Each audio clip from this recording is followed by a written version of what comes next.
Good evening, one and all. It's Friday, it is the end of the week, and of course, that means we're tuning into our Variety Friday, which today, as you can tell by the music perhaps, we've got FTL Faster Than Light. It has been a while since I played this game, a very long while. This is about a proper play on it. But welcome in, one and all. Cosmo, cheers. The hydrate there right off the bat. Welcome in. I hope everyone is doing well today. Looking forward to their weekends. For those of you who got started on it, or for those who got it just a few hours away, as it were. Maybe the Into the Breach people? Absolutely, yeah. This game came first. Into the Breach is their follow-up to it, and that is another absolute cracker of a game. Although I will say that FTL has more replayability, which, when you consider just how much you can replay Into the Breach, that should tell you a little bit of something. I have all of the achievements on this game, just like I do on ITB there. And if we open up onto the new game, you can see I have unlocked and completed every single ship. For some reason, there is a bug that it says that I haven't done the Slug Cruiser quest, which is really weird because I very evidently have. I have gone through everything with the Slug ships. So, I don't know, I think that's probably just from going from computer to computer to computer, it broke somewhere along the way. Otherwise, yes. If you say, how do you support a game faster than light when we know nothing is faster than light? Surely the logic of this must drive someone as logically minded as you Sorry, let me try that again. Surely the logics of this must drive someone as logically minded as you must be eating you away. Evie, your comment hurts me more than what you're trying to say. Especially as you claim that nothing is faster than light, when actually none that we have control over goes faster than light. But that is not to say that nothing goes faster than light. We are just not aware of anything that can go faster than light whilst travelling through normal space-time. So yes, indeed, we can have a look and see what this has in store for us. Now, the real question before we get going is, what ship do I take? This is always the problem. Like, I can use achievements to direct myself and whatnot, but well, I've got them all. So what ship out of all of these do I take? So I'm saying Mantis ship. Okay, cool. That narrows it down. So we'll look at the Mantis. We've got Mantis A, B, and C. Let's load in. So we got A, which is a teleport focus, but a small teleport with bomb and base laser. We got B, which is a heavy teleport focus, no weaponry. Or C, enable advanced edition. I don't know why that's disabled. C comes with Elanius. I'll be honest, I do like the Elanius. I'm a bit cautious about using lock and stun bomb. I mean, I've done it. It's just ooh. No strategic differences to all of them? Oh, absolutely. Absolutely. So, all the different ships have very different playstyles. Like, if we start with this one here, this is the basic Mantis ship. We got 3 Mantis, they are great at fighting. And we start with an NG, who is great at repairing. We have a healing bay, we have a teleporter with 2 spaces on the telepad. But then B here is 4 spaces on the telepad. It's got built-in sensors, which A does not. This one, however, only comes with 2 crew, so it's really risky. And we've got no weaponry, it's all boarding and defense. And then C here, we've got 3 crew, 1 Mantis, 1 NG, 1 Lanius. And as you can tell by the red hashings there, that room is completely devoid of oxygen because the Lanius, well, the Lanius sucks it out. Where there is a Lanius, there is not O2, which is a bit of a problem for the other species. Just a little bit of a problem. What does the teleporter allow you to do? I mean, we're taking a ship and we're going off into the distance, flying through space. A teleporter pretty much does what it says on the tin. It teleports. Teleports your guys from where they are to somewhere the enemy would rather they were not. And that's what makes it very fun. So I'm saying we should go on with C. Actually, no, Ladybug was saying C. Zom said Mantis. Maybe let's give this a whirl. Cassandra Fury saying, this game is one I'm so terrible about it. Although you seem like you're pretty good if you have so many hours into it. I have played it a bit.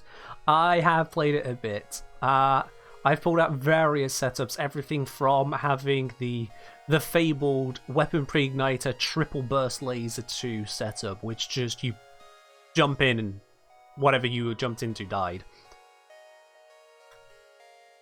All the way down to using a purely missile NG loadout. NGB, full of missiles to take down the flagship. Yes, that worked. Alright. There's a thing named Lanius, which is Latin for butcher birds. Oh. I did not know that, Ladybug. Fair enough. Alrighty, let's get cracking on then. We'll run with C. If it goes wrong, I'll just switch to a different loadout. Also, this is called the Theseus. Now, I wonder how many of you here can recognize why it's called the Theseus. I wonder how many of you can piece that together just looking at the situation right here. That is a... you have to kind of know, but you might be able to figure it out.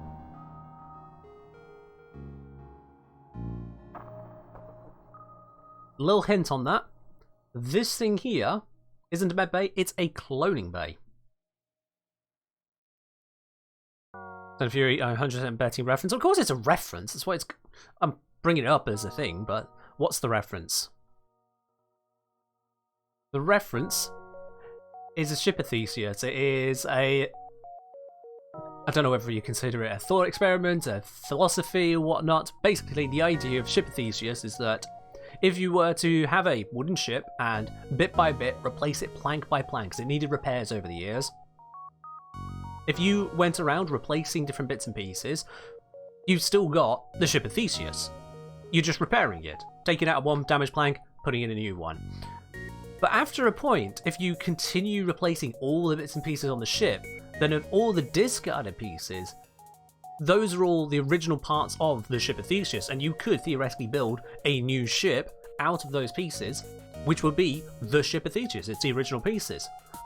But the ship we were repairing is the ship of Theseus. So which one is the ship of Theseus? And so here we have a clone bay, and we're going to probably go through all of our crew some way, somehow. Do we have the original crew? Let's get going. Now this game has its ratings of easy, normal, and hard.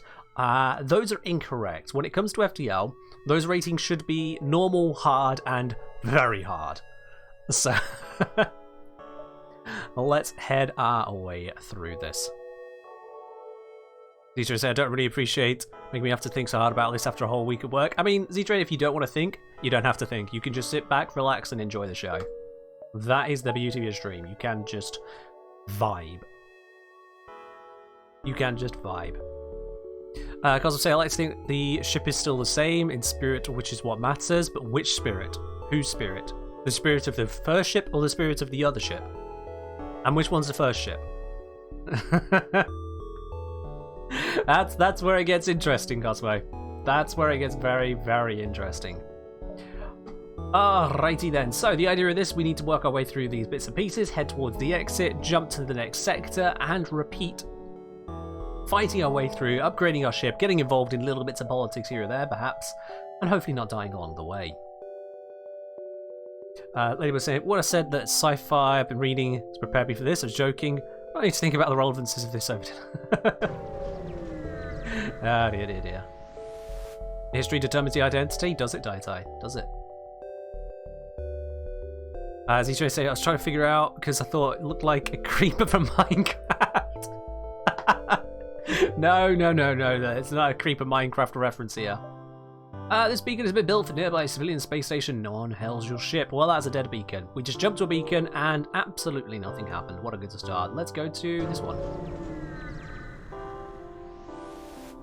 Anything here? Oh, you pick up an automated message from a nearby space station. There appears to be a local shipwright that can perform emergency work on military ships. Mine is a military ship. I am in an emergency. Yes, what's your speciality? They offer to upgrade your reactor in exchange for some scrap. It takes 15, I have 10, because I haven't encountered anything yet. I will have to politely decline. You can rename the crew? Yes, you can indeed rename the crew. So I can rename all 3 of the crew that I have here, and you see I've got slots to pick up additional crew. I'll hold off on renaming them now. Maybe if someone subscribes, we'll let them choose. Have I tried that multiverse mod thing? I have only done a little bit of modded FTL. The one I did was a mod that made it where it was endless FTL, so you could continue past the end game into even more endier games. Yeah, can I return? I can return, however it is incredibly inefficient to return, because as you can see here now, Evie, there is a little bit of a problem appearing. I've only taken 2 jumps so far, and this ugly scar on the map is appearing very rapidly. So let's jump over to the next beacon. Red is bad? Red is very definitely bad here. You're hailed by a rebel ship. When the rebellion is complete, you'll see the safer world we provide. Well, you won't, but you get the point. They are weapons. We have our first fight, chat. We have our first fight. And the rebel ship, the rebels are the bad guys we are running from, actually. Now, this part of this game being a strategy game is that you can pause it at any time, and you can queue up various actions. Like, I can send these 2 together. I'm already commanding them to head on over to this location. Whilst just kind of taking stock of the situation, I can see these 2 weapons that they're about to power up. I see they've got weapons bay, shields, O2, engines, yada yada yada. What I don't have is a vision of their ship. So, of the inside of their ship. What I'm going to do, just quickly do that. This gives me a view on the interior there, so I can see what everyone is up to. My weapons aren't charged because they have to charge as we jump in. Same for the enemies, thankfully. Let's teleport right there. The command is set. These 2 are about to rematerialize in one place that the enemy ship probably doesn't want them to. Actually, no. I changed my mind. Put them there. Now 2v1, 2v2. 2v2 is pretty handleable. I'm taking an attack. This is going to hurt. Please don't hit the teleporter. Oh, that's actually worse. Okay, that is worse. My shields are offline. What I'm going to do here, I can put down a lockdown bomb, sealing the room. Or I can miss. Darn. Automated firing on the ship did not quite pull that off. I need to take him out of there, otherwise he'll die.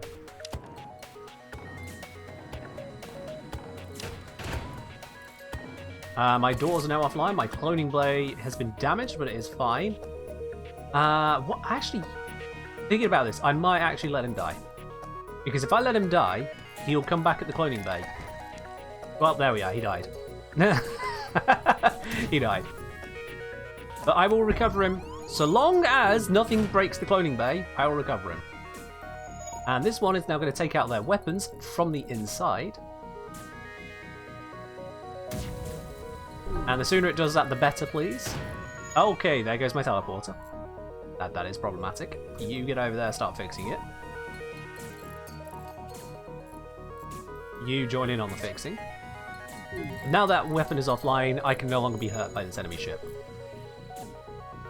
Instead, my unit here can slowly and surely take that down. And because I'm no longer under any threat, what I can do is also send over my other crew, start shooting another part of their ship down. Which brings in this guy to foolishly die. And that is the basic premise of this game. I took a hell of a lot of damage there, though. That was a very, very rough start. Having a flak and a basic laser. Flak, of all blummin' things. Honestly. Come back, come back. You stand in there. You two just kind of... everyone return to stations. Actually, I'm going to move the Mantis over towards the door, to sensors here. Yeah. Okie dokie. As I'm saying, weird question. Does anyone else imagine NGs are just robot vortiguns from Half-Life? Maybe. Oh, look at that. There is a store. Oh, actually, first, what have I got on my ship? I've got Mantis pheromones here. Your crew movement speed is increased by 25%. I don't actually need that. I can happily sell that. So what I'm going to do is I'm going to jump here, then go to the store, and then up this way. At the store, hopefully I'll be able to get what I need to help me out here as well. But let's see. What do we encounter here? You've jumped into the aftermath of what seems to have been a brutal exchange between several ships. Wreckage drifts by your screens, and you can still see the remains of the dying ships sparking and breaking apart. It's hard to determine who the combatants were without closer investigation. So I can either investigate it or just move on. I'm going to investigate. As you approach the wreckage, a slug ship makes its arrival. It hesitates for a moment as if surprised to see anyone remaining, and then jumps away without a word. You resume scanning the system, wary of any other visitors. But that's it. So that's another dead beacon. That's a shame. Alright, we'll just go straight to the store. There is only one other ship at the beacon, and it is showing heavy damage. You receive a message on your console. Greetings, traveller. We are crippled by a band of pirates and are now forced to sell our remaining valuable equipment to acquire the necessary supplies to get home. I see. Well, let's see what they have available for me. I could get some more crew.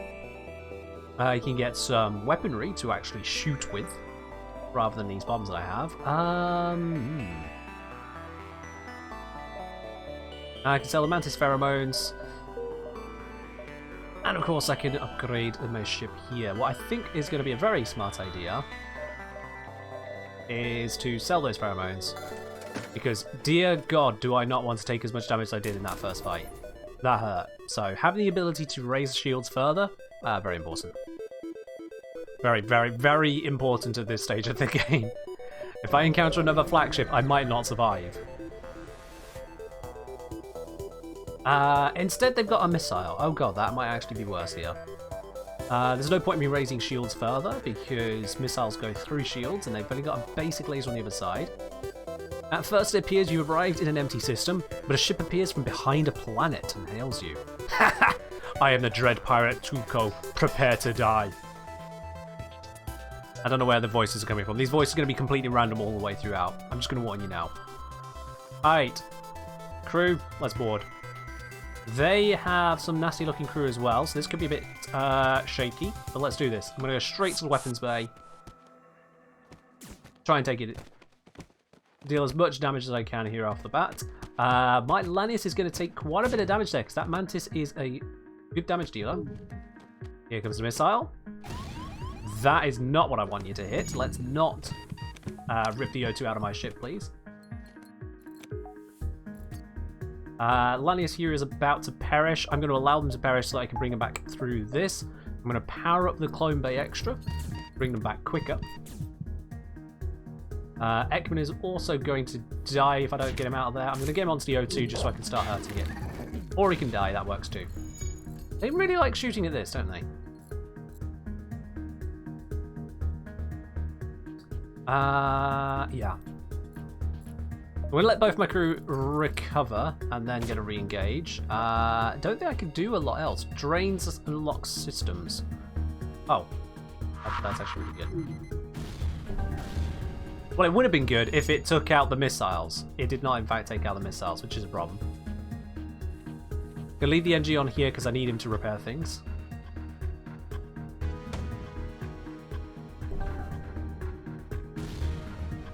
Alright, you two in here. That, get ready. Lock down that bit. And then jump in. Reason for lockdown? Now they can't get their guys in, so I can take out that quickly. Oh god, I need that repaired right now. I need that repaired right now. Yeah, these are the only weapons I have on my ship, and this is... Okay. Stop going for my O2! Luz! I'm letting the Mantis die there. It's tactical. Mantis will respawn. I've taken out their weapons now, so I'm now safe from their weapons. I've been absolutely screwed this run. Oh, and I didn't notice my O2 was running down. There we are. This run has really screwed me over. Alright, they've got another guy coming in to attack Melanius here, and he's gonna die. Cool, yeah, so this could have gone better.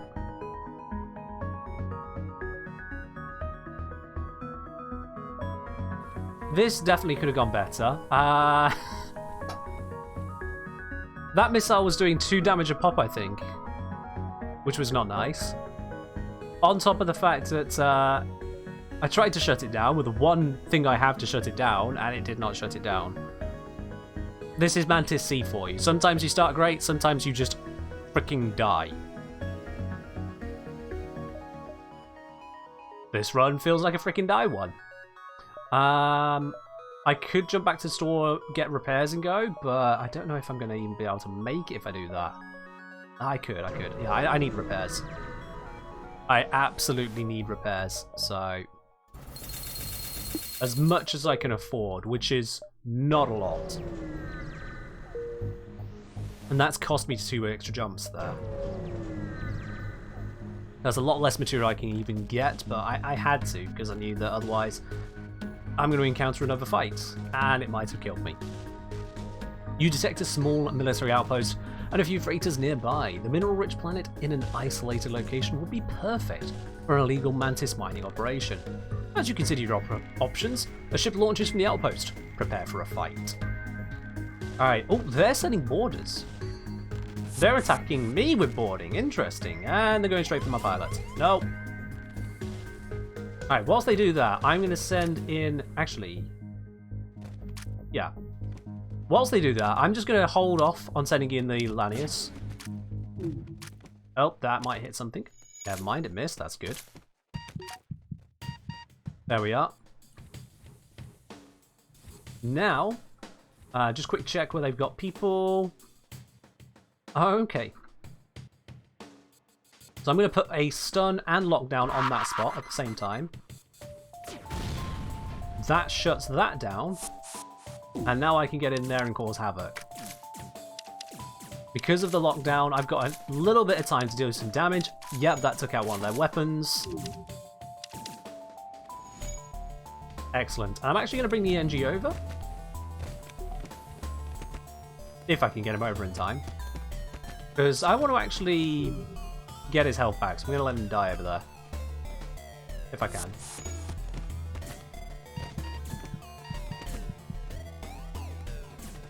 Yeah, let them all perish.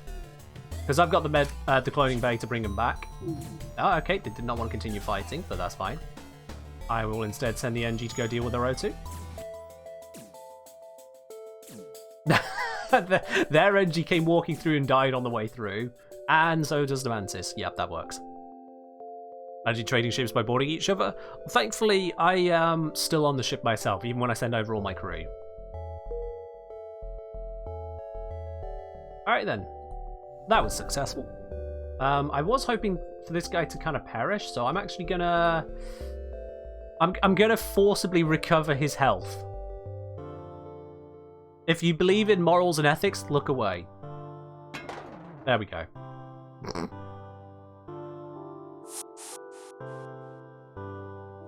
He was just a little bit too low. It was for his own good. Or we'll just reconstitute him in the cloning bay. It's fine.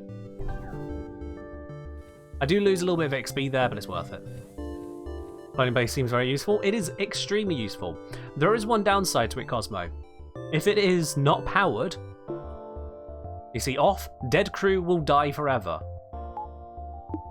So I need to make sure that it is alive and powered. If I take a missile to that whilst my crew are dead, I've lost that crew. So I have to be very, very careful about that. Speaking of, let's get some extra power going. Just to, you know, increase our dodge a little bit. I'm going to have to go straight to the exit, otherwise the rebels are going to get there. And I am not equipped to fight rebels. Sell some missiles for scrap. I really need these missiles. I'm going to ignore them. I'm going to ignore them. I need these missiles. I need these missiles. They are my only weapon. Alright. Now this is where it gets interesting. This is where we have a real big decision to make, because this being the sector map, these are the follow-up sectors. We've just gone through the starter sector. We need to get all the way down here. And these are the options we can take. The green ones usually have more friendly encounters, but they also usually pay out less because they're friendly. The red ones are usually much nastier, fewer shops, but the payout can be higher. Purple ones are just problems as far as I'm concerned. They're just problems. They're full of telepathic slugs and ion storms which shut down your engines and everything else. It's... As far as I'm concerned, nothing good comes from a nebula. Nothing good comes from a nebula. So sorry, this run is already screwed. Let's go towards a nebula. Why not? You've entered a poorly charted area of space that's known to be home to the Mantis. Ensure your hull plating is up to scratch and that you have enough fuel in the tank to make it through. Yeah, this could be a bit interesting. Alright, let's do this. There is a store. I have no money, so there's no point even going to the store. So I'm going to go upwards. As much as a space has an up. You detect and retrieve an escape pod floating nearby. You consider returning it to space when you learn it's Mantis. I could do with another border. Maybe this person will be like, hey, thanks for rescuing me. I will join you. So I could pry it open.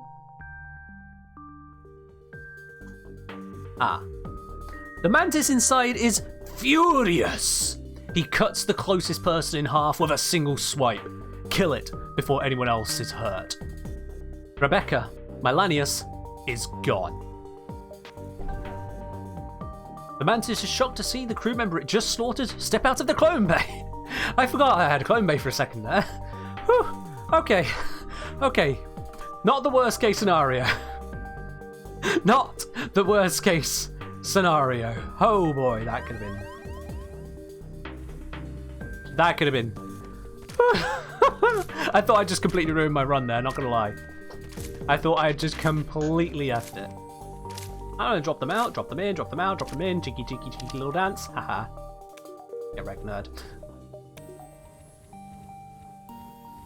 Little micro goes a long way. Unfortunately, that jump has done nothing other than weaken my units, my crew. So yeah. As someone who knows nothing about FTL, the first thing you see is Mantis kills party member gets cloned. Yep, that's basically how it works, Fork. This is not the first time Rebecca has been cloned today. It will not be the last. Also, Rebecca, this is an alien which is only encountered in advanced mode. They are very, very strange. They live in the vacuum of space. This area is deoxygenated. I can open them to space. They don't care. Rebecca. Go figure. Is it possible for them to be friendly, like a random chance event? Yes. It is possible for them to be friendly. That's what makes this game really, really tough. Is because sometimes you've just got to roll the dice. And those dice, oh man, are they dispassionate? They don't care about how well you're doing. They will sink you into the breach is almost calculated. That so long as you are sensible about your approach, you can pretty much always win into the breach. But this game will just take you out back and shoot you because you blinked in the first sector. It can be brutal.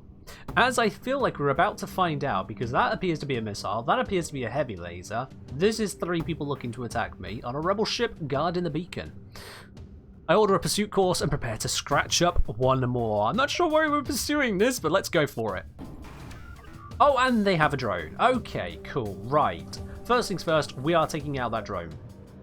Actually, I just need to go straight into the middle and start shooting as many as possible. As soon as I can get hold of that lockdown, I'm going into the weapons bay and I'm murdering it. Although I may not get the chance. Ooh, okay, my engines have been partially damaged, but that is fine. I can handle this. Incoming next hit. Both of my crew are dying. If I...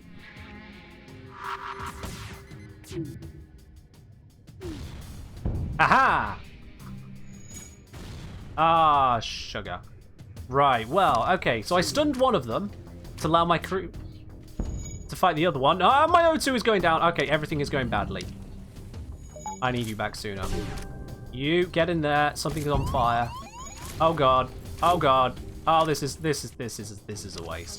This is a loss.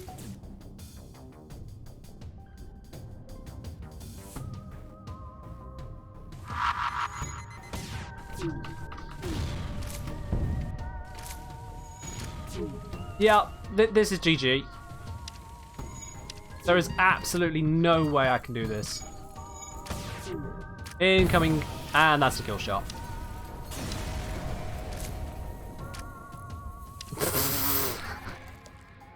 Absolutely impossible to do that one. So yeah, main menu. Yeah, so that is Mantis B for you. Mantis C even. It's brutal. If you don't get a good start, if you keep on getting terrible initial situations, like having that flak right at the start and then 2 damaged missiles, it's just... There's not a lot you can do. I could potentially be a bit more strategic, hold off on the teleport, get the bombs ready, then jump in, but they just don't last very long. They don't actually do that much. So yeah, let's go for a different ship. What ship shall we go for next? We've got Kestrel, NG, Federation, Zoltan, Mantis, Slug, Rock, Stealth, Lanius, and Crystal. What shall we try next time, chat? And yes, that was a very short run, I know. That's this game for you. Didn't even get out of the second sector. Is it possible for a ship that's more focused on ship-to-ship combat? Yes. Oh, there's plenty here. Let's see. I mean, let's have a look at the Lanius here. We got chain, ion, and stern. We got advanced flak. Ooh. Nothing but a flak. We got Oh wow. Actually, this is a load of weird stuff. This is a load of weird stuff. Let's maybe hold back on the weird a bit. How about... That's missiles, heavy pierce, firebomb, swarm missiles, crystal, heavy mark 1. There's loads. What's the one in the bottom left? The one in the bottom left is the stealth cruiser. Stealth cruiser is a interesting one. A very interesting one, because as it says, it's got stealth. It starts with the ability to be invisible. It also comes with long-range scanners, and it comes with titanium system casing. All ship systems have additional plating and provides a 15% chance to negate damage when hit.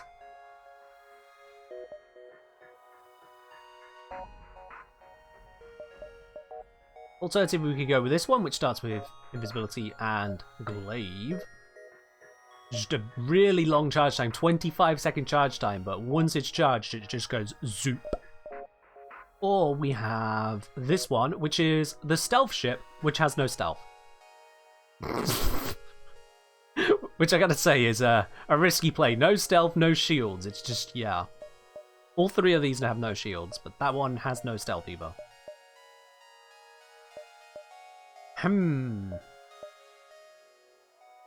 Brother is saying, this game sounds like one of those completely unfair games, only attracts a certain mindset, like Blood Bowl. Maybe. Problem is, it's kind of swing, like Lanius, even no cloak. Even with cloak, no shields, brutal. Yeah. Let's give A a run. Let's give A a run. We got the dual laser, we got the mini beam, we've got the ability to dodge. Let's go for it. Let's give it a try. This will probably end in tears, much like everything else. We have no shields, a bunch of engines, and the ability to go invisible on demand. Is the one in the bottom right just ice? Crystal, actually, Cosmo. Crystal. It is a very special pair of ships.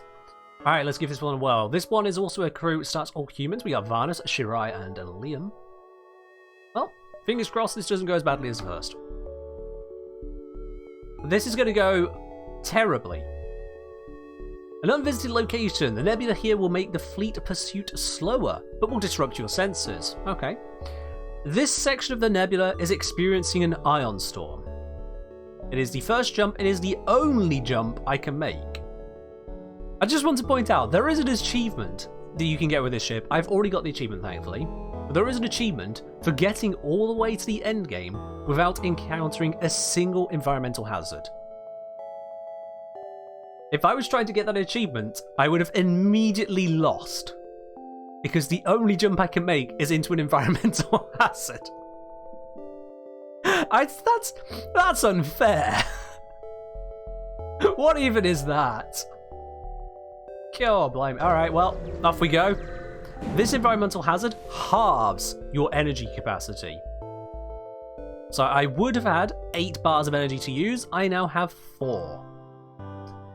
You'll notice I need energy to power my cloak, my weapons, my engines, my ability to breathe.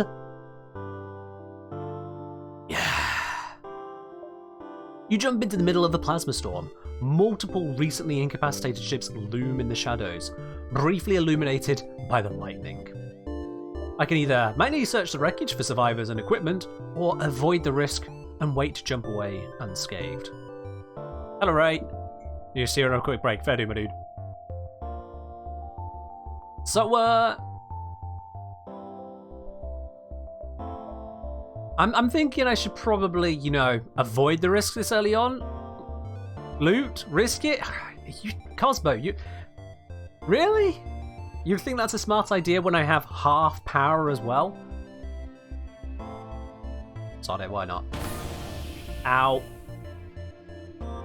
Well, despite your caution, the lack of detection equipment allows debris to crash into your ship, damaging the hull. You salvage what you can and prepare to jump before anything worse happens. I gain some fuel, a couple drone parts, some scrap, an anti-combat drone, which is absolutely trashed here, and I take 4 points of damage. And I can hear... You'll hear the sound, a slight hissing sound in the background. So somewhere on this ship there is a breach.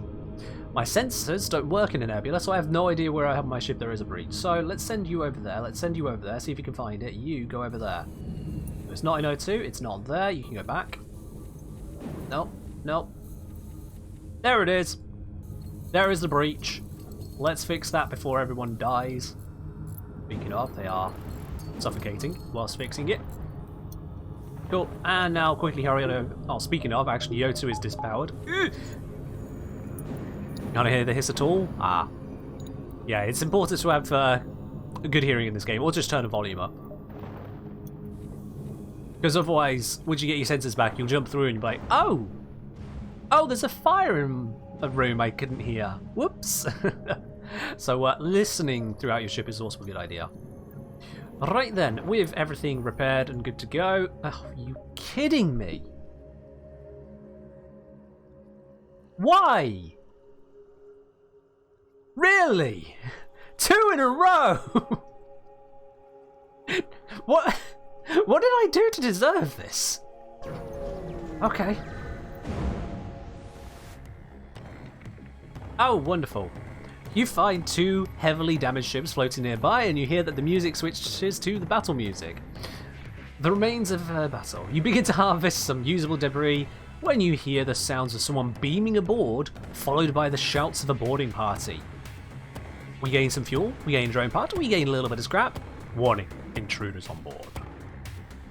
Okay, now, nothing is showing where the intruders are at the moment. Oh, because they're teleporting right into there. Oh god. And there is one on O2. Yeah, let's... Oh my god, there's 4 of them. Right, no. New plan, new plan, new plan, new plan. You 2 go there, you go there. New plan. Open the bay doors. This guy's holding the doors shut. I just lost my weapons control. Wonderful. Oh my god, they are busting through those doors really quickly. Ah, that's not going to work. This isn't going to work. Ah, okay. New plan. Everyone here.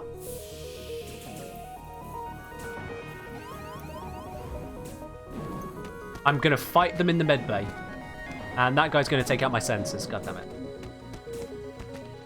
So I've removed the oxygen in the entire rest of the ship, forcing the boarders to come here. My sensors are getting slowly destroyed, but because the med bay is healing only allies, I'm healing, they are not. And now these 2 can stop. Can jump into here, deal with this guy. There we are. At least that strategy works in the end. Only took an extra point of damage over here. Every time a system is dropped down to 0 hit points and turns red, you take 1 point of damage to your hull as well. So, yikers. Teapot Sunday. I have no idea. Oh, is that the anniversary ray? Fair do, fair do.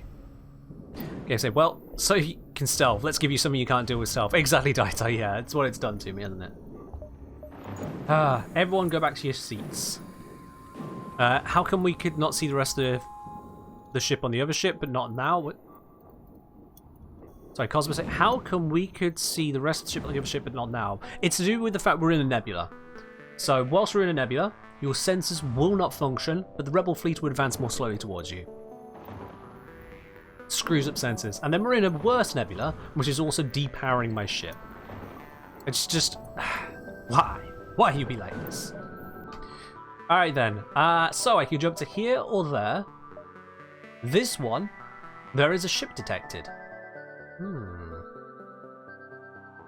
It's also in a nebula, so I will again have no sensors. Yes. Yes, you would be, Ray, based on that throwaway joke of an idea, yes. Alright, let's jump on over to this one. There is a ship detected, which means we may have an actual fight on our hands. Let's find out. Oh, okay, cool. It is a auto ship, an auto scout. You jump into a common part of the nebula. However, your relief fades as a rebel scout jumps to the beacon and moves into attack. I'm going to power up this stuff here. I can see he's got a mini beam and he has got, that looks like a, that's a heavy laser. I am dodging the heck out of that. Full power to the engines. And it's going to do nothing against that, but it'll help against this. Got power on these. I want to take that out as soon as I can. Alright, dodge this. It misses. Hit that. And it takes out their laser. Whew. I'm okay. I'm alive, chat. I'm alive. And now, because I've completely screwed up his systems, he can do absolutely nothing, so... Easy win. This is where it goes good.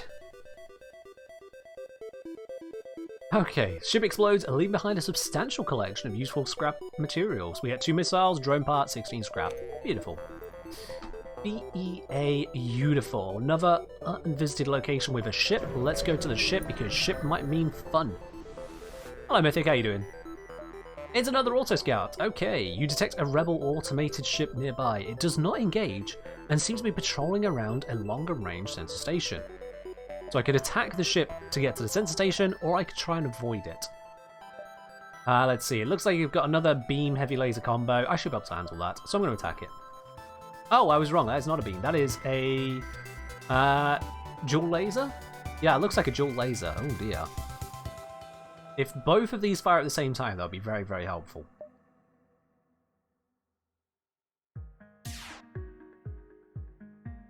Come on. I want it to... Okay, if I put this here, and then cloak. Oh, I didn't quite take out the other one. Can I stretch this beam? Look at this. Can I stretch that beam? Yes, I could just about hit 3 rooms. Nice. Okay, cool. That is now charging again. The other one is disabled. I need to hit this before that fires. And I do. Alright then. You access the recent scans from the unguarded station. Your map has been updated with details of the surrounding area, and I gained 7 scrap. Now that is very useful. As you can see, this map is now fully populated. I can see everything. My mind's eye has been opened, or something like that. So, I can see there is a ship there. I could go there, and then I can go here, and I can go here, and then there, and then here, and then there. I could do that kind of loop-de-route, come to the store as late as possible, to be able to purchase as much as possible. So this is great. So I'm going to jump straight here. Go to the ship, see what we can do. Upon completing your jump, you receive a message from a nearby ship. Greetings and welcome to our beacon. For a small fee, we'll let you continue on your way. Yeah, no, that's not happening. No. Not happening. So I am rejecting their offer. And of course that means they're going to attack. So, missile is the big thing I definitely want to dodge. Although heavy laser, ooh, god, they're both nasty things. I don't like either of them. But they're firing them at the same time, which is useful because I can dodge both of them. Missed. Didn't quite dodge both of them. Didn't quite dodge both. Okay, cool. So I'm going to put the dual lasers onto the shields here. And then I'm going to drag the laser... Can I get 4 rooms? I can't get 4 rooms. Okay. I'm going to drag this across here, take out 1 pip on the weapons, 1 pip on the dodge, the piloting, 1 pip on the shields there. Cool, at least I shut down that missile. That's very important to me. I currently have no ability to dodge. I would like him to help on that dodging ASAP. Alright, I've got 30% dodge chance. We're praying for 30% here, chat. It did not go correctly. However, they are offering to surrender to me. They offer you some of their cargo if you let them live. They are offering to surrender with 2 missiles, a drone part, 8 scrap, and an ion intruder drone. Now, I don't actually have a drone controller as yet. But to have something like that, at the very least I could sell it later. I could take this. Oh, I'm going to take that. Okay, that is on fire. I don't want to vent out O2 because then I'd have to fix it in the vacuum of space. Let's just send those 2 guys into the fire. Put out the fire, fix the O2.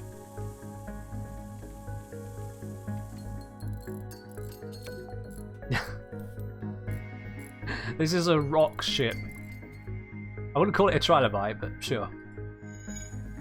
As you can see, they are fixing their ship as I fix mine. It's all good.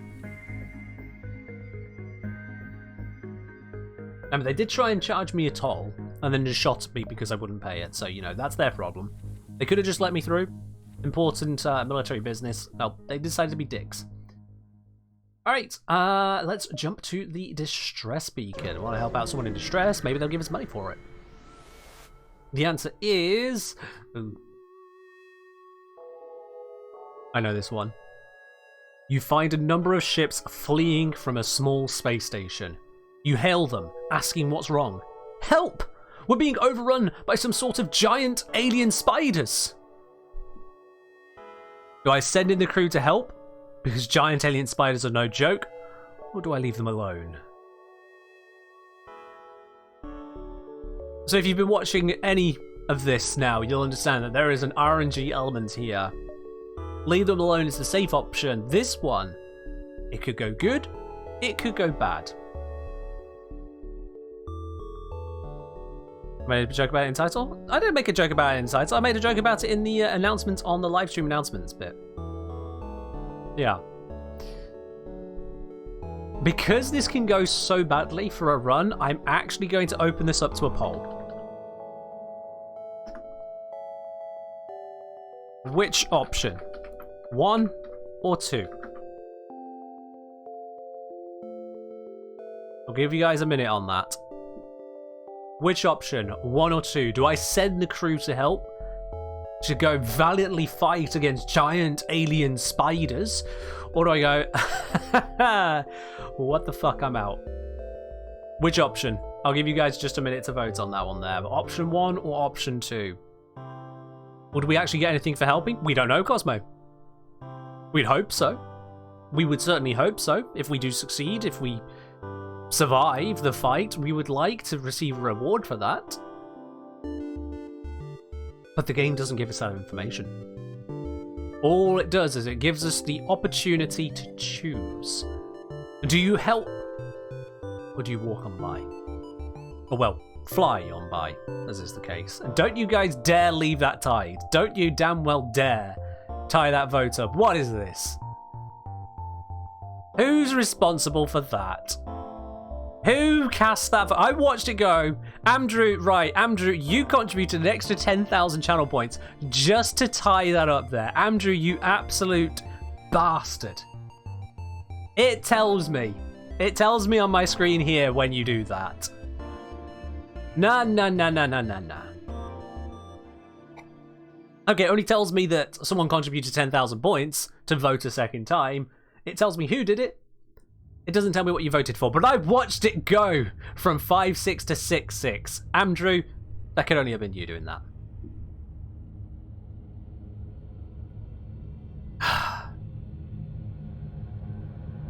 He's not even owning up to it in the chat now. Complete silence from him. Apps out there it is. I did that before. Oh, he claims he did it before, chat. And this is a totally plausible scenario, but yeah. He votes no. Alright, Andrew says no. So no, don't help them, or no, don't go on by? I'm assuming you mean number 2. I'm assuming you mean number 2, Andrew. Fork, I don't always put up additional votes for spanners. Just from time to time. It's sometimes an option that pops up. Andrew, are you saying this one then? Because you did double contribute there. You put in your spanner's worth. We'll leave them then. Andrew says 2. He put the spanners down. Had to decide vote one way or the other. The spanners have done it. We can't risk fighting some unknown alien on every backwater station you come across. Be prepared to jump. May space have mercy on their souls. Well, so much for that distress beacon. Let's head somewhere else. I'm going to go to... Yeah, that route doesn't come back to the store, so we're going to have to go this way. Now, this beacon doesn't have a ship, so I'm not expecting much, but let's see what we get. The distress beacon is coming from a civilian ship. It appears to be chased by a pirate. Well, let's say that civilian ship, absolutely.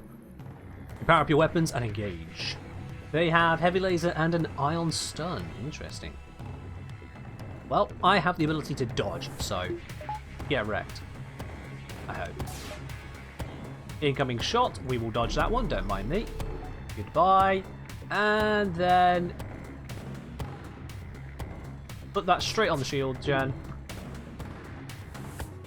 And I want to take out weapons. I want to take out weapons first. So yeah, if I can. Yeah, engines, weapons, and O2. Single swipe. Boom. They now have 3 problems on their ship. And they missed me with the ion shot. So that's also very good for me. I should have waited to double shoot there with the mini beam, because I can't pierce the shields a bit.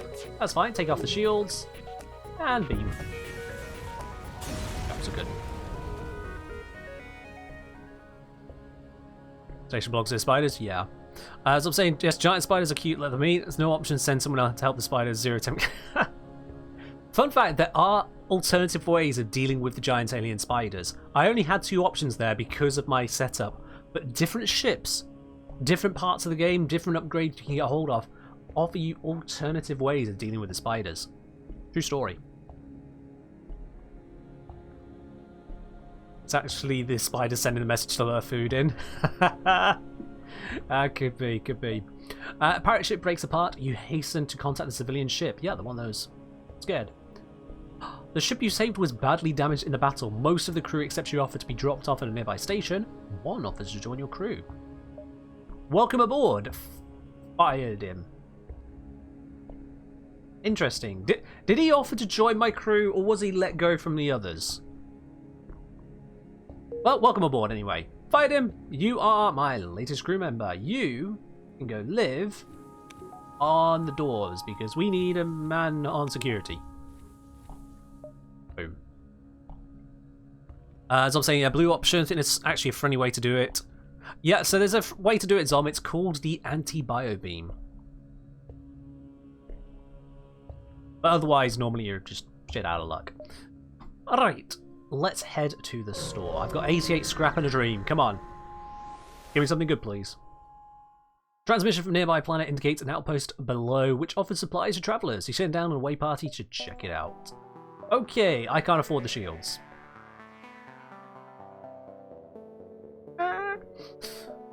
That's a problem. I can get a shield charge booster for my existing shields. So I can get drone control, but the thing is, I did pick up these as well, so I can sell this stuff. That is a pile of trash, so I'm never going to use it. I can sell this and get shields, so actually, yes. I can. Boom. Shields acquired. That's very important. With that, though, I can't really afford or do anything else, so let's just keep out the engines a bit, put it into the shields. Boom. That is a much better looking ship now. I can actually handle anything with a laser. Ooh, blue option. I think this is the first time we've had this pop up on stream today. Advanced Rebel automated ship remains stationed near a small Rebel space station. Sensors indicate it's a storage vessel for military goods. So normally the options would be attack the automated ship to get to the storage cache or avoid provoking the ship. But now I have the option number 3, cloaking. Attempt to cloak and access the cache. So rather than fight it, I can try to sneak past it. The question is, do I want to just sneak? Or do I want to fight? I can't see the weapons it's using. I can see a little bit of one peeking out here. I can see that it's got a drone control of some type. Got some shields, but I don't know what actually is going to entail. Because it's our first blue option though, let's be sneaky. Before you can get close enough to scan the station, the automated ship detects you and moves into attack. God damn it, what's the point of a blue... Okay, I tried to be sneaky, sneak did not work. Sneak, not high enough, let's just... oh well.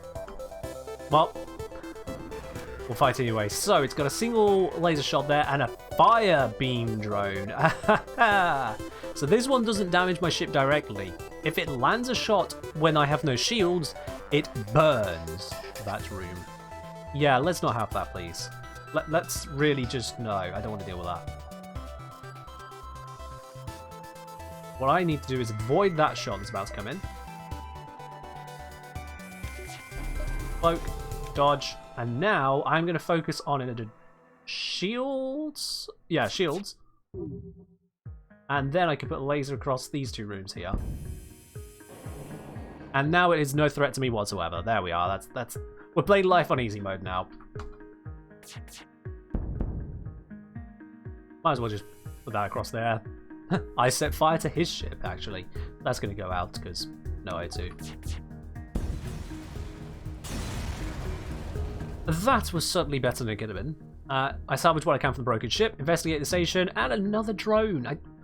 That's 3 drones I've grabbed in Sector 1. Okay. Alright, we'll take it. And it looks like the next best option we have now is just to head on to the next sector. You receive a message from a small convoy. They're looking for some military supplies and offering to try and improve your reaction exchange. So for 2 missiles and 2 drone parts, neither of which I'm using at the moment, I'll get an extra power bar.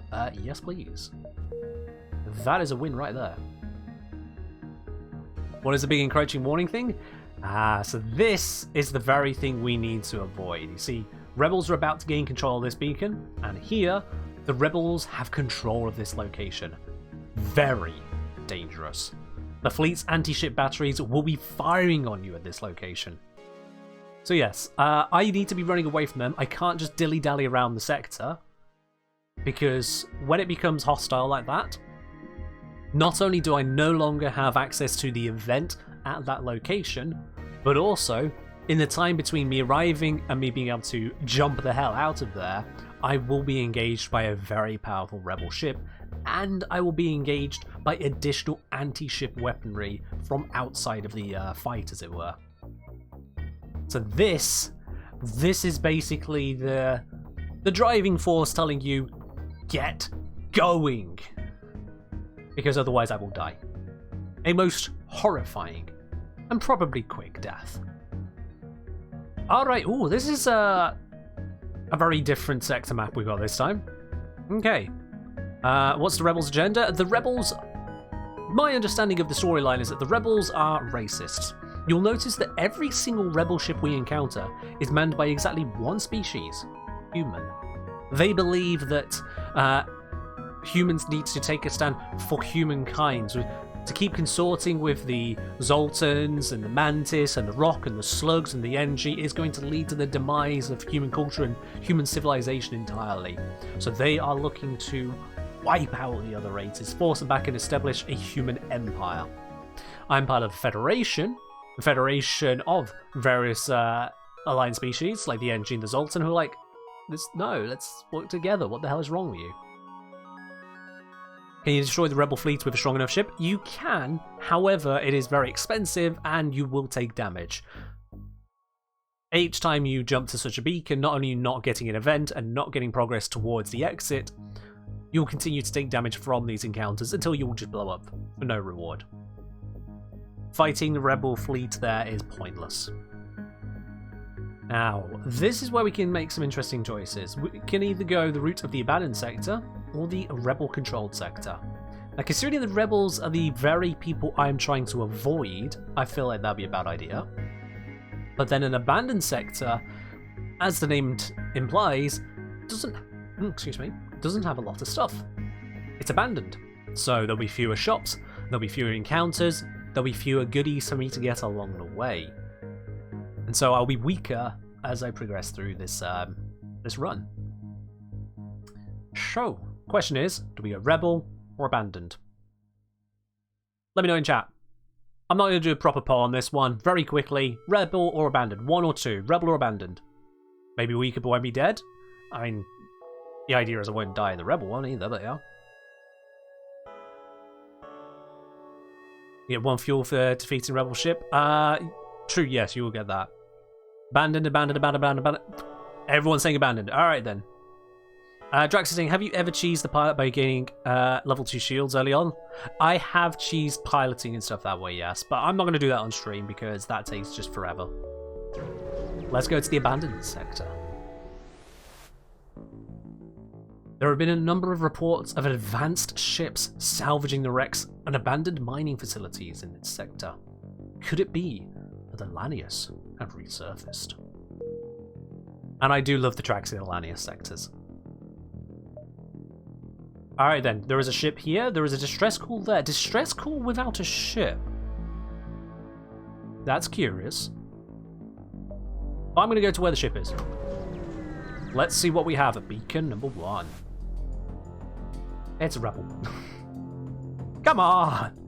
You arrive at the beacon and notice a small rebel ship chasing Lanius scavengers away from a wrecked rebel battleship. As soon as the rebel notices you and moves into attack, the Lanius ships return to their prey like flies on garbage.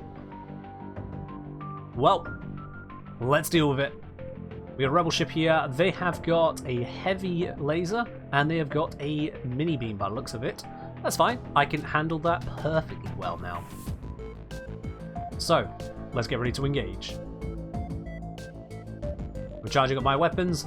They are charging up theirs. I'll wait for them to make the first shot. I will dodge it. Take them there. Dodge. Miss me. My weapons are fully charged. Over there. Pew pew. Ready the beam. Shields are down. Zoop. There we go. They've just lost their heavy weapon. Their beam cannot penetrate my shields. They have got fires. They are scrambling. Good. I'm just going to tear them apart. I'm just going to tear them apart piece by piece. They've got a fire in the O2 bay. That's probably the worst place to have a fire. But they've got more issues. Boom. The ship explodes, leaving behind a substantial collection of useful scrap material. Lovely jubbly.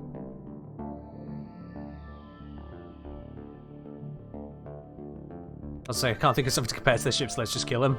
Yeah, it's a very shippy ship shape, isn't it? Channel points bet. We don't need much in the way of channel points. Predictions throughout the runs here.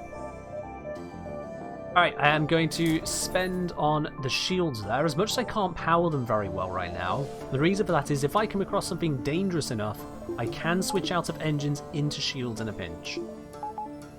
So, should I encounter a bad enough scenario, I can do that. Now looking at this, I'm looking ahead here. I noticed the route here, if I go down this way, it's not completely separated, but it is a bit of a pain to get to the exit. If I go up this way, oh god, wow. This is a trap. Look at that. If I jump here, I can go there, there, there, there, there. This section of the sector does not connect up to this section. The only access of these two beacons here forming this quad. Ooh. Never would have expected a dead end in space. Yeah, you gotta watch out for those kinds of ones. They can ruin a run if you're not careful. Yeah. Drax saying you can get much better rewards if you kill the enemy crew but not their ship. Yes. Yes, you can. Draxis, just in case you haven't noticed the title, I have put nearly 300 hours into this game, so I definitely have a good idea as to how the mechanics work on this one. Alright, we can head over here.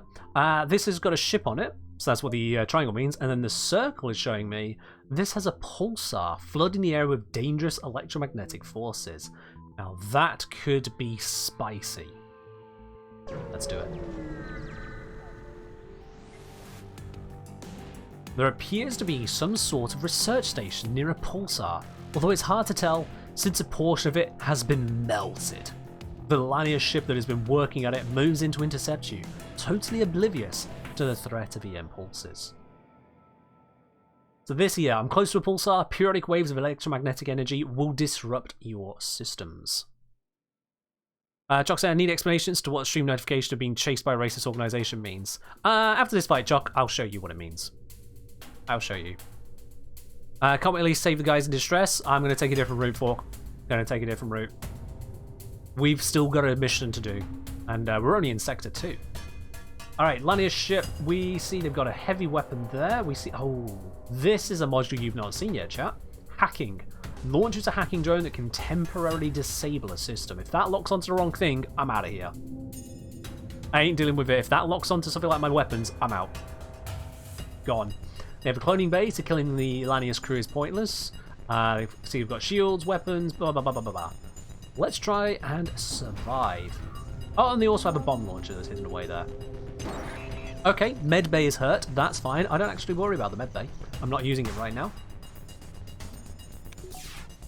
Incoming shot. I can actually just tank that now, which is very nice. And now I'm going to put my dual lasers onto their shields. And I'm going to prepare the mini beam to go across their weapons.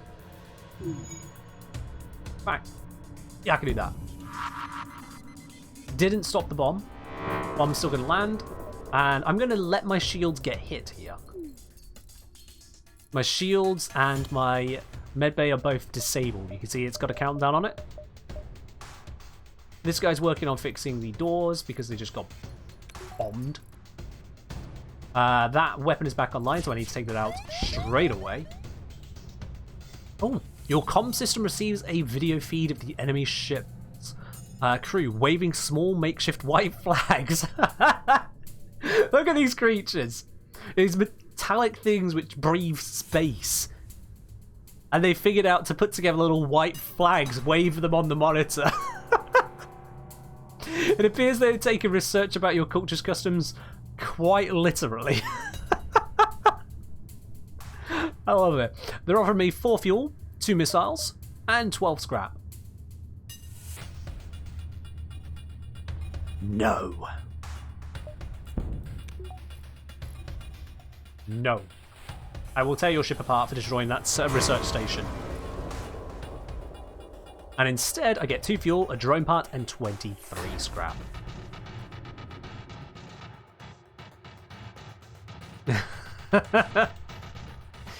You like the little flags? I like the little flags. I'll make sure to note it in the captain's log. So yes, usually a surrender will offer you less than destroying the ship, and destroying the ship will usually offer you less than destroying just the crew. So that is the order of them.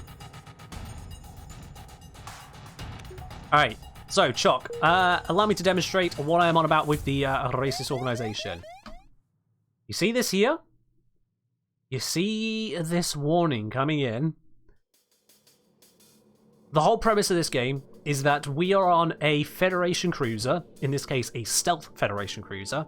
We are making a mad sprint with some very crucial information. From Sector 1 to Sector 8. Sector 8 is where the Federation headquarters are stationed.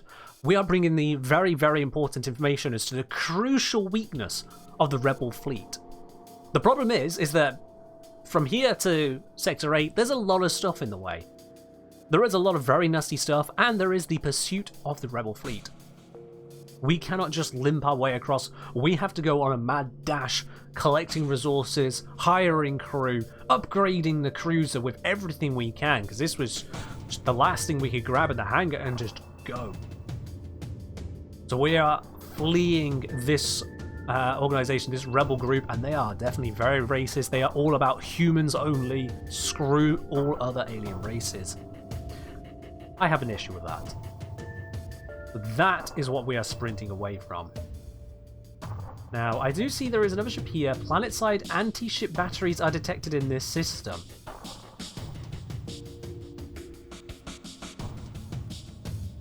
If I know my meta,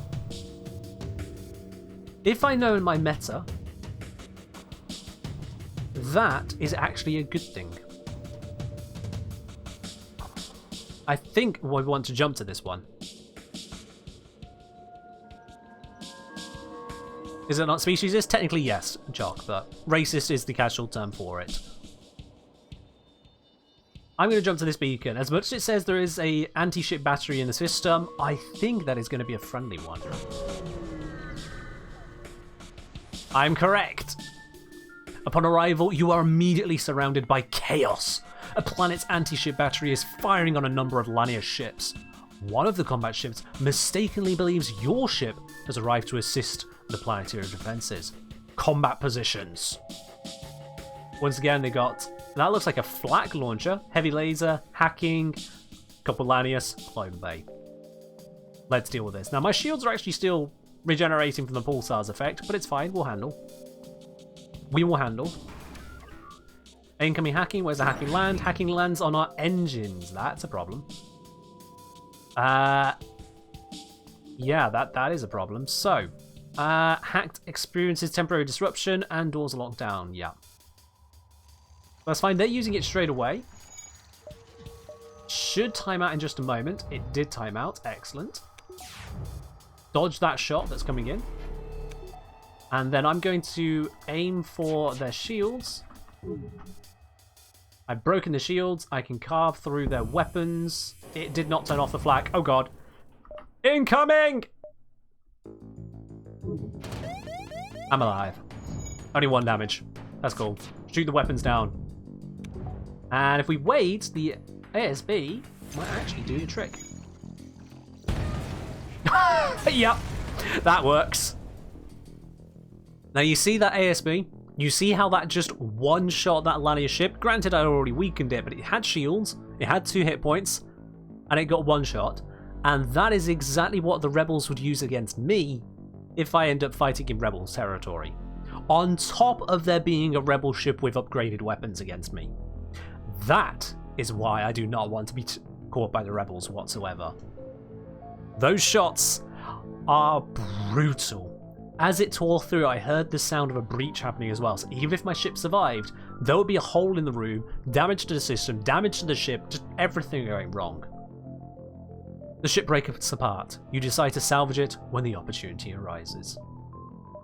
You finish off your assailant with the help of the anti-ship battery, but the fight rages on in the distance. You'd best leave before you get dragged into it again. Alright, and this guy took some hurt, so let me just get him fixed up.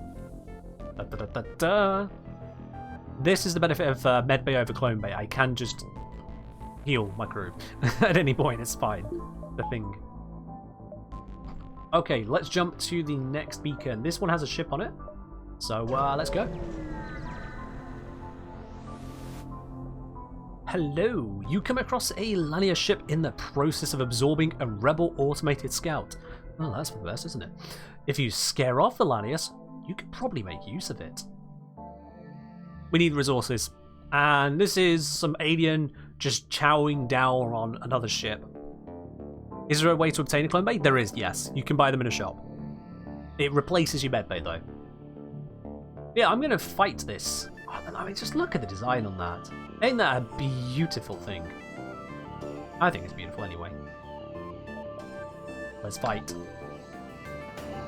Power up your weapons, which quickly gets the attention of the ships. Let's see, they have got a basic laser and they've got a heavy laser. I can tank one shot. I can tank both shots if I power the shields, actually. Don't need to use the cloaking system whatsoever. Well, the first shot missed me entirely, but yeah. You gotta love the music here as well. Alright, now it's murder. Shields are down, weapons malfunctioning, the piloting system is destroyed. Well, let's hit the weapons some more. Scanners indicate the Lania ship is preparing to jump. Don't let them escape. But as you can see here, their FTL is delayed because they don't have a piloting system. It's kind of hard to navigate when you can't, you know, do anything. Good night.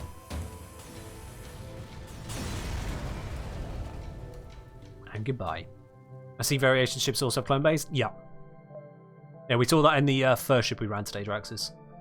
The Lania's craft breaks apart. You move to inspect the automated rebel ship that it was absorbing, and I gain some materials. Ooh!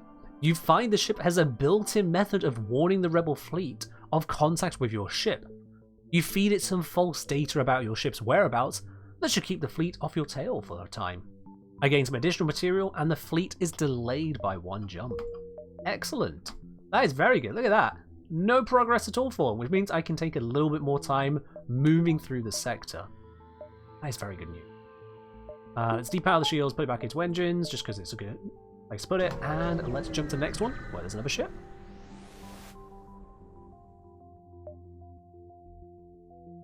Okay, you recognize the ship as well-known slave trader. He hails you and offers you laborers for cheap. So I can buy a slave and free them to join my crew. It'll cost me 37 scrap. I can ignore the slaver, or I can attack the slaver's scum. Slaver's got a dual laser, a bomb launcher, a teleporter, and a single pip of shields. Pillbug again. Yes, Pillbug. Yes. Also, I see we would have had enough time to help the distress signal. Was that this one? Oh well. Unlucky for them. If we attack them, do we get the slave too? Maybe, Cosmo. Maybe. It doesn't tell us though, so maybe not. But of course, I'm not going to deal with a slaver. Always attack. Ooh, interesting. They're powered by Zoltans. I don't think we've seen a Zoltan yet on today's stream. So these guys only have 70 health, whereas you can see my crew have 100 health. Zoltans, they provide power to the room they're in. But also, they explode on death. Gotta watch out for that.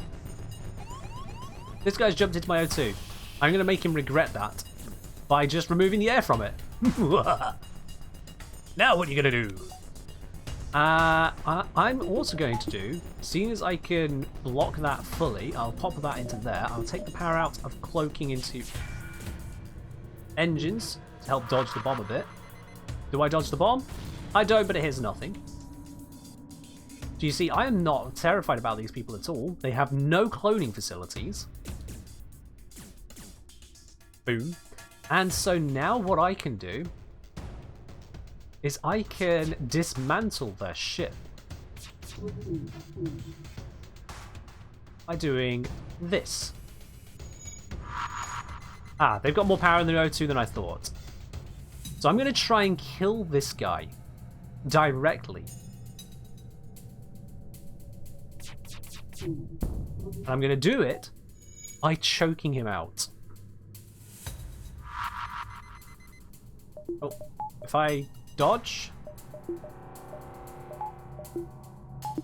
Can I dodge this? I dodged it. Nice. He's going to start working on that. As soon as he gets any progress on it, I'm going to immediately shoot again. Because I want to drain his oxygen out. I'm going to move the doors guy to sensors to see if I can get more information about their ship. Okay, well, I can see the weapon charge. Oh, here we go. We surrender! Take one of our slaves as tribute. If you destroy us, they'll die anyway. And it's actually a different crew member this time. It is Fish, the Lanius. Go figure. They don't look like a fish to me. They look like a alien with giant metal spiky arms, but sure. Fish. Yeah, their name is Fish. All I can imagine is that the Lanius, in translating the stuff they're absorbing from stations, just look through our database and go, I like this word. This word describes me. Can we take fish and kill them? We cannot, no. So we can either take fish, or we can continue fighting. If we blow up their ship, then the slaves will die? Yes. But here's the thing. Here's the thing, I might be able, just maybe, I might be able to kill this guy, enabling me to just go board the ship and search for supplies, and maybe even find a surviving slave. They only have 4 hit points left on the ship, so I have to be very careful about that. But I might be able to choke him out. And because that is a more challenging option, I'm going to go for it. It might go wrong. That bomb might hit the wrong thing, and then it's game over for this plan. But yeah. Do I have a water tank for him? Now you see, Fish is aptly named because fish don't breathe air, and neither do Lanius. Lanius don't breathe air, they breathe space. So it's actually a great name, the more you think about it. Oh, but I can get hydrated. Cheers. So I'm not going to take fish. I'm going to continue the assault and hope that I can actually bring about this guy's demise before his ship. Incoming bomb. Where's the bomb going to land? Oh, God. Oh, no. No! No! No! Right on the weapons bay. Oh, it completely took it out as well. Oh, no. No, no, no, no, no, no, no, no. Oh, he's going to get that freaking thing fixed. And I'm not going to be... Ah, it's going to be reoxygenating him. No! Oop, didn't dodge that one. Okay, whatever. Everyone return to stations. Okay, that's good, that's good. He's on fire. You can see his health is going down quite rapidly. If that goes down low enough, he will abandon the room. Oh yeah, he's screwed. He is screwed. He has abandoned the room. So he's going to suffocate now. This is a guarantee. He does not have enough health to fix the O2 anymore. All I need to do, and he's run out of bombs as well, so I can just sit back and wait for him to die now. I could just sit back. The O2 is going to run out. Because the O2 is running out in that room, it's extinguished the fires, so I don't need to worry about that burning a ship down. And so now it's just a matter of the oxygen slowly being used up. You can see how the tiles in my room, my ship, are nice and bright white. His are getting darker and darker and darker. As is this stream, apparently. Send your weapons lad to heal. Good idea, yes. Oh! I'll do it in a second anyway. It appears the slaves did not survive the fighting. Rip. You find their burnt bodies in the hold, but before you strip the ship, you hear faint noises in the walls. You break off a latch, and a slave falls out of a hidden compartment, coughing.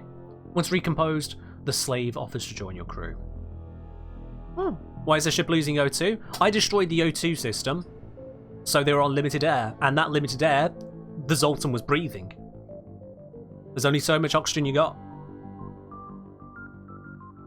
I managed to save one of them, and I also got extra resources because I could loot the ship too. I'm sorry, Zol. No, I'm not sorry.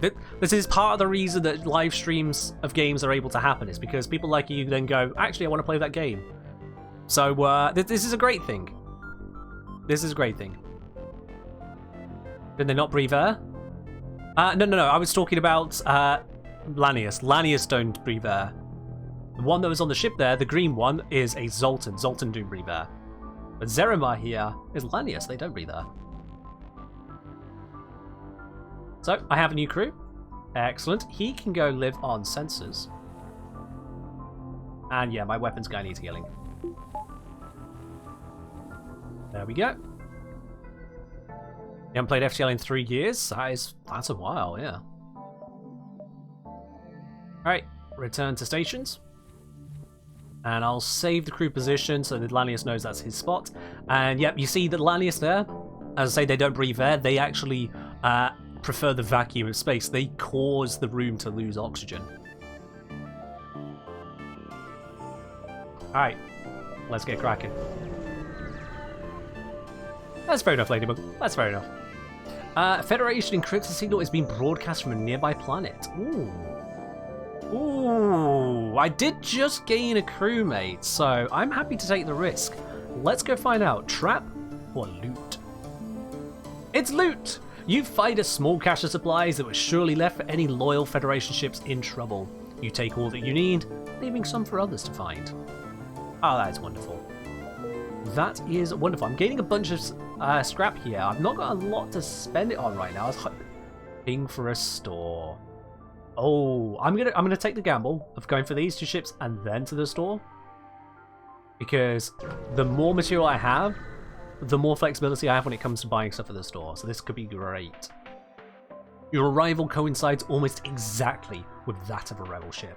It's hard to know who is more surprised, but there is no option but to fight. They've got 2 kinds of lasers here. They might be the same laser, which is good if so, because it means then I can cloak through both of them.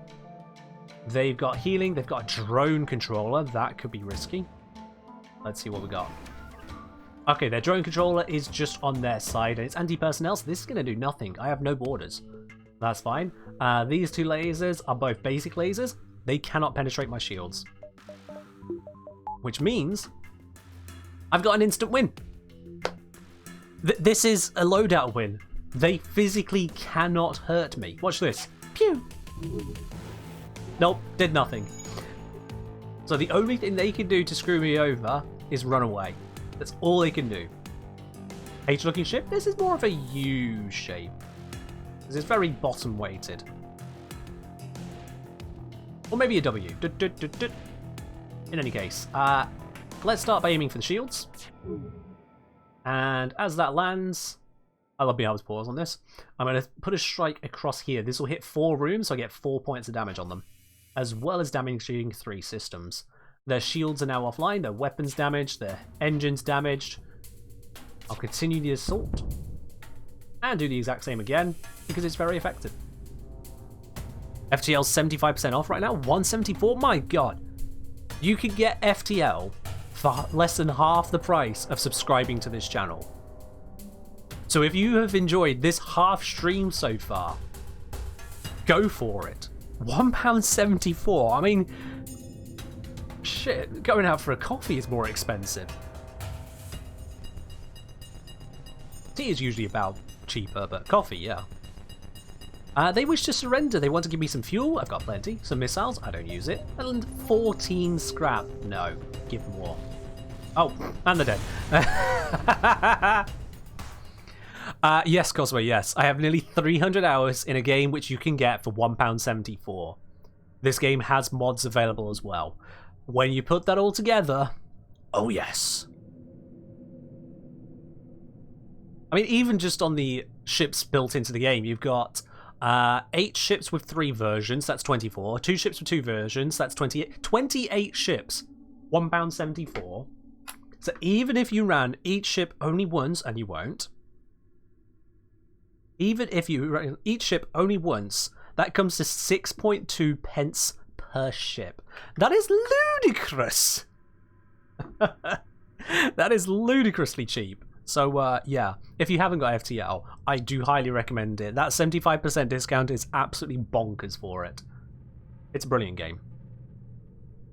The ship explodes, leave behind a substantial collection of useful material. We get fuel and missiles again, but more on the scrap, and that's the important bit.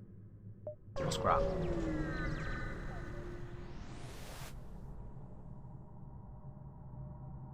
Alrighty, you find a rebel automated scout floating near the beacon. Despite its pristine condition, I don't know where this accent came from. It appears to be deactivated. Alright, do I attempt to download the ship's data stores, or just strip it for useful scrap? I mean, I don't need the data, and if I download and I get just the data, that's a waste of my time. So, I could gamble on it waking up, destroy it, get extra information and loot, or I could just take the scrap. Just scrap. I'm just going to scrap it because there is a shop right here, and I definitely don't need sector data because I'm about to leave the sector. I'll just take the money. Guaranteed money. You arrive at an empty space station, no doubt abandoned due to the Lanius threat. Life signatures are detected at the ship depot, and you spot a few crude signs saying everything must go. Hey, they got a discount. Maybe. Ooh. Ooh, they got a few bits and pieces. Now I've got a whole repair drone here that I can sell. They've got a drone control, which comes with a combat drone I could get. They have mind control. Temporarily turn enemies into allies. And they have this. Oh, this is a thing of beauty, chat. When you see one of these, it is, oh, do I, don't I? Glaive Beam. One of the most powerful weapons of war ever created. Known to take out some ships in a single blast. And that is not big talk. That is true. That is true. Required power, 4. For comparison, these only take 1.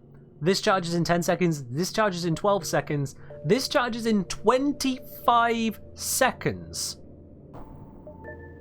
But for comparison, this does 2 shots of 1 damage. So it'll always do up to 2 damage. This deals 1 damage per room hit. You've seen me hit 3 or 4 rooms and it goes, psst, it's a mini beam. The glaive, damage per room hit, 3. So if I hit 4 rooms with this thing, and that's easier to do because it's a longer beam than the mini beam, 3, 6, 9, 12 damage from a single shot. Just a pre-ignition. So the pre-ignition that they're referring to there, Cosmo, is the weapon pre-igniter augment. You can see I've got a couple of augments here. The weapon pre-igniter means that when you jump into a beacon, your weapons start fully charged. You charge them on the way in through the jump. So you jump in, you immediately start the fight by going pew pew, there's your shields, and there's no more enemy ship. It's one of those ludicrously powerful augments you can get, and it's also ludicrously expensive and rare.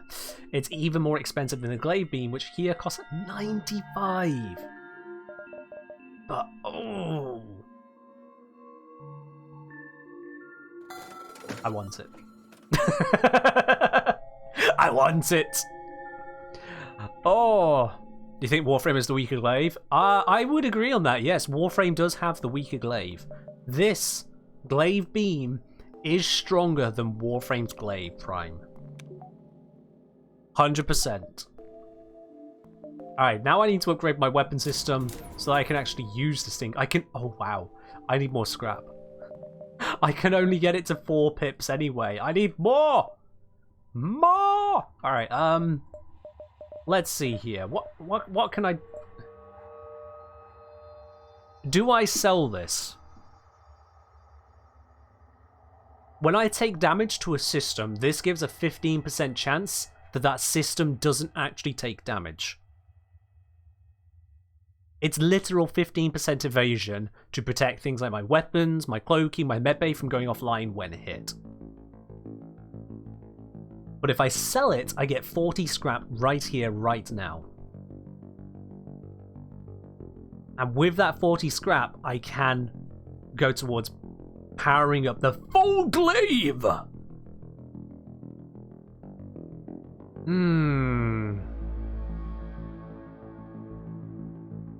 I'm thinking I sell it. Like, in for a penny, in for a pound. I've already spent 155 scrap getting to the point of having the glaive beam even an option.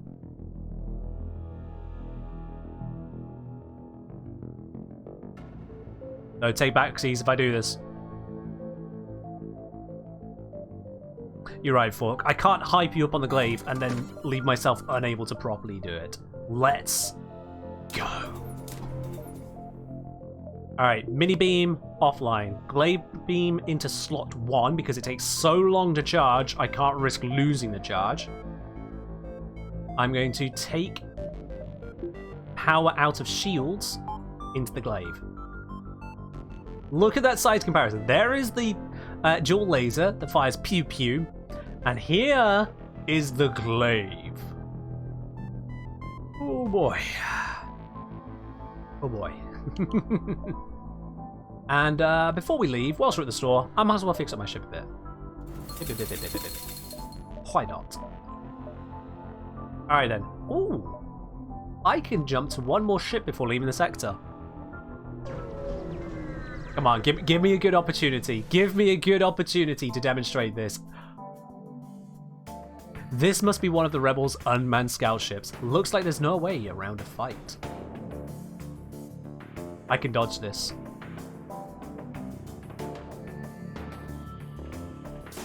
Dodge. And whilst I'm cloaked, I continue to charge up my weapon. Gives me another 5 seconds freebie on it. For my own safety, I am going to take out their weapons.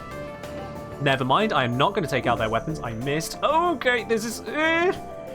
Please don't hit the weapons! Please don't hit the weapons! We're good. We're good. Didn't hit the weapons, because it does 2 damage. If it hit the weapons, I would have lost both weapons. Ow, come on, get there. 4 rooms. Chat. This is about to be one of the most beautiful sights in this entire game. One shot.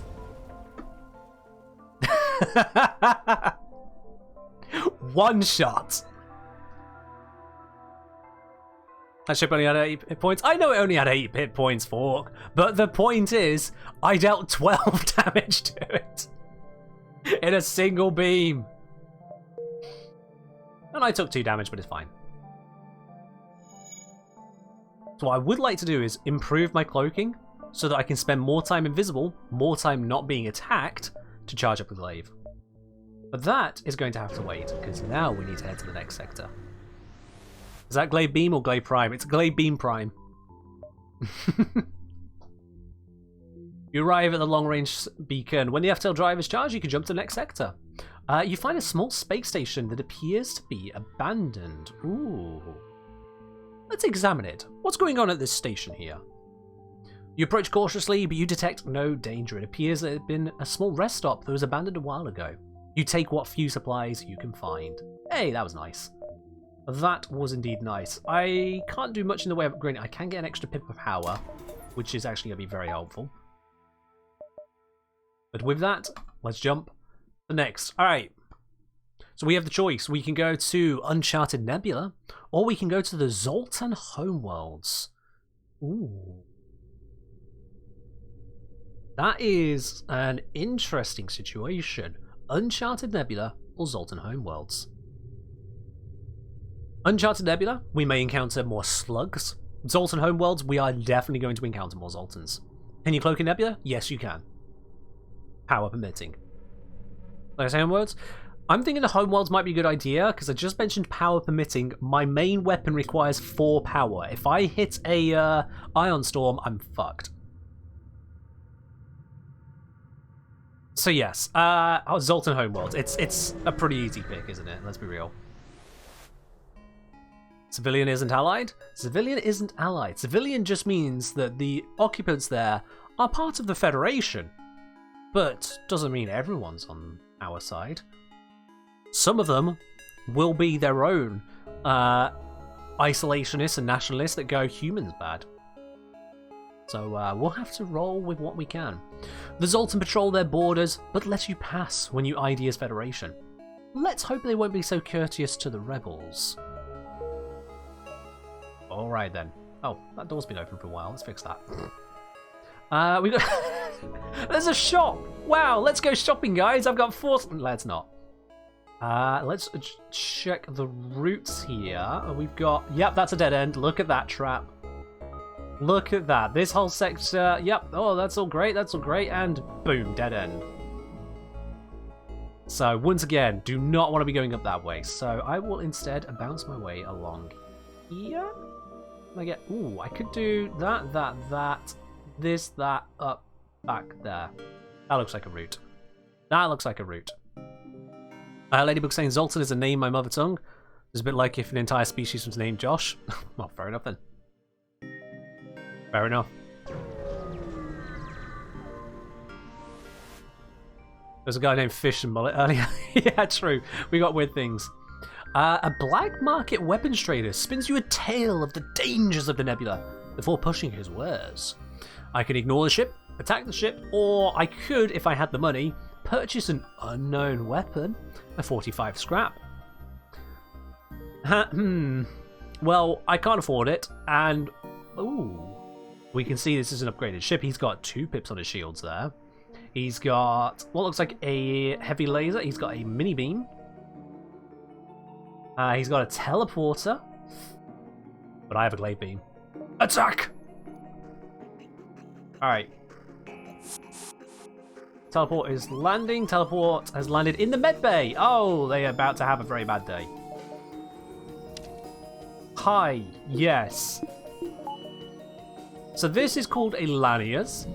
He breathes a different atmosphere to you. You are going to die there, Mr. Brecken. You're going to die. You are going to regret it the entire time.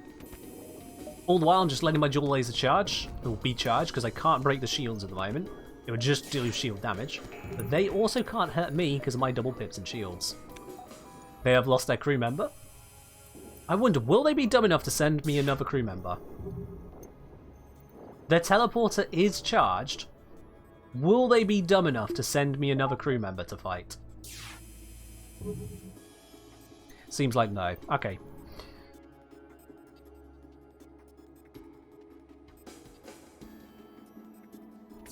Fire 2 shots. Shields are down. Oh, I love the pause.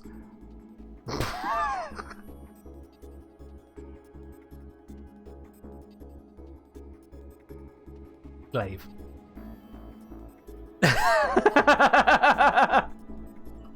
Oh, you can see why I wanted that weapon. You can see why I wanted this weapon. Let's sit back and enjoy this one. Midway through the beam, you get a frantic message. Take everything we have! Just don't kill us!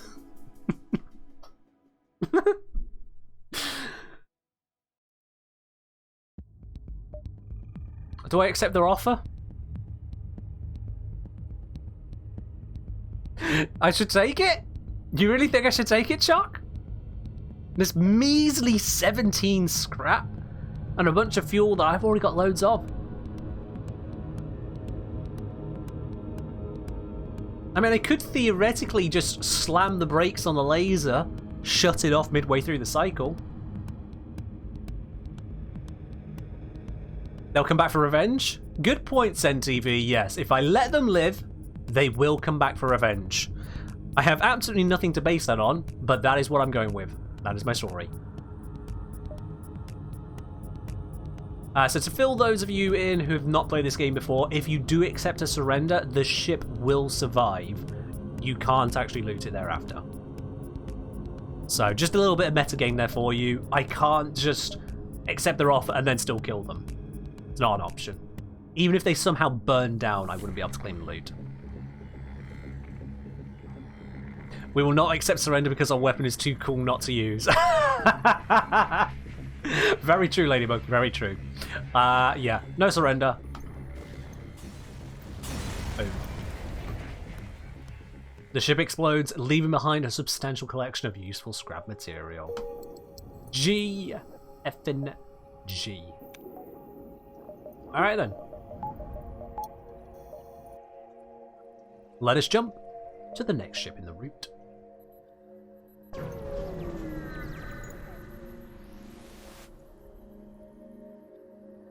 They're holding out on the scrap. I think the additional scrap was actually the rest of their ship. If we think about it, that's where the extra scrap came from. An advanced Rebel automated ship remains stationed near a small Rebel space station. However, without functioning sensors, it is impossible to tell what's inside. Well, we got to try sneaking in again, haven't we? I mean, it didn't work the last time, but this time I have the glaive. So...